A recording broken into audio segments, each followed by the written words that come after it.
लौक में रस कहते हैं फलों के जूस को, लेकिन श्रीमद् भागवत लौकिक ग्रंथ नहीं है।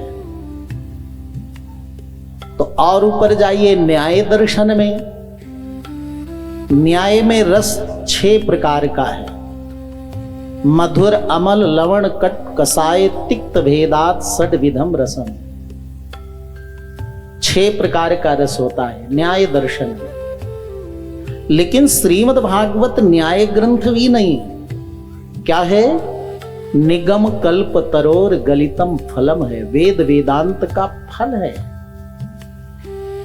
तो जिसका फल है वहीं हमें रस शब्द को खोजना पड़ेगा।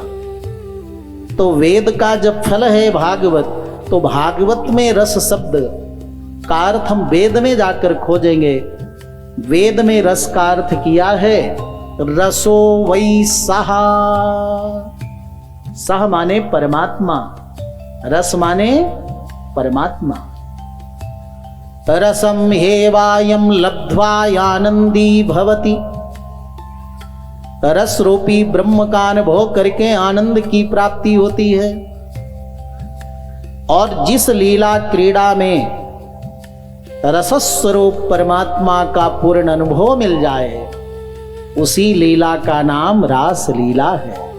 सुखदेव जी महाराज ने सावधान किया, परीक्षित किसकी कथा सुनने जा रहे हो?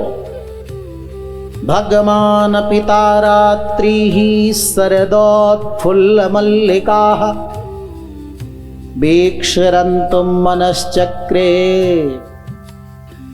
भगवान की कथा सुनने जा रहे हो। भगवान का अर्थ जानते हो ना? जिनमें 6 ऐश्वर्य पूर्ण रूप से विद्यमान हो, उसको भगवान कहते हैं।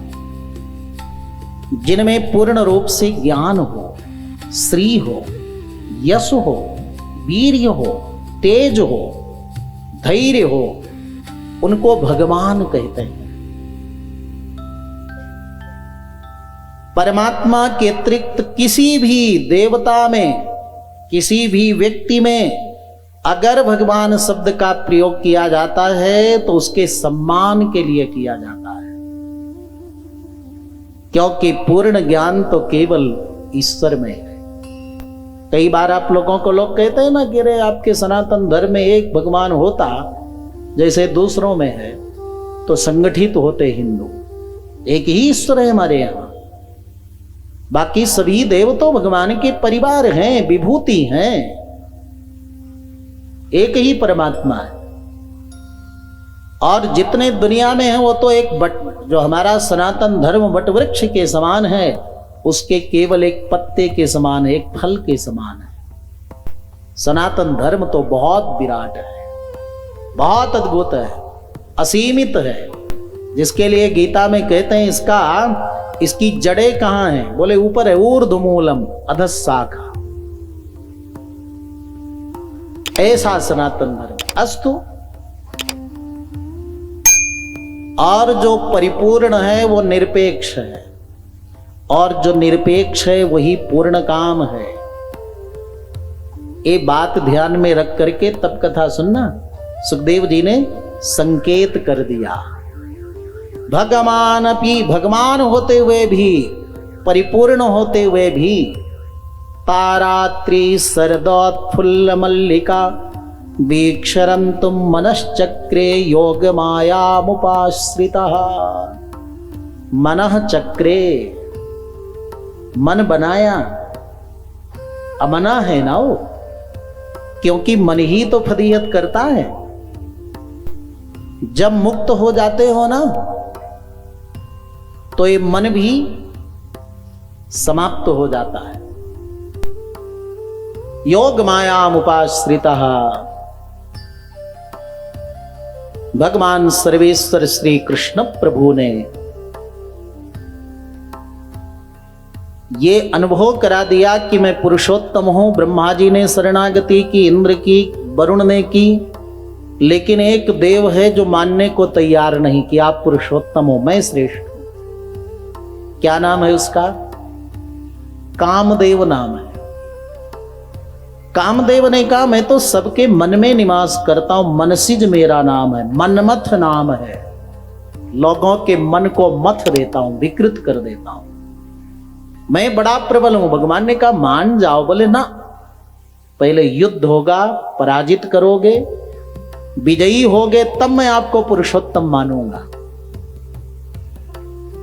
प्रभु ने कहा कहां युद्ध करोगे? एकांत में, मैदान में? बोले मैदान में, और जहां मेरे लिए विजय होने के लिए सारी अनुकूलताएं हों। तब प्रभु ने ये सारी रचना की। वृंदावन में यमुना के पावन तट में संकल्प किया, दिव्य रात्रियां उपस्थित हुई। वो दिव्य बहुत विशाल क्षेत्र रासमंडल के रूप में परिणत हुआ। सुंदर यमुना के तट में कोमल बालू है, और उस रासमंडल जो कई कई योजन तक घिरा हुआ है, जहां किसी सामान्य व्यक्ति का, प्राणी का प्रवेश नहीं, देव ऋषि देवियों का प्रवेश नहीं। और उस रासमंडल के अंदर सुंदर बाग बगीचे उपवन प्रकट हो गए, सुंदर सरोवर प्रकट हो गए, उसमें कमल के फूल कुमुदिनी एक साथ खिल गए, भंवरे गुंजार करने लगे, कोयल कूकने लगी, शीतल मंद सुगंध वायु बहने लगी। बड़ा दिव्य अद्भुत रासमंडल का निर्माण करके प्रभु ने कदम्ब वृक्ष की डाल पर बैठकर सुरीली बांसुरी को बजाया।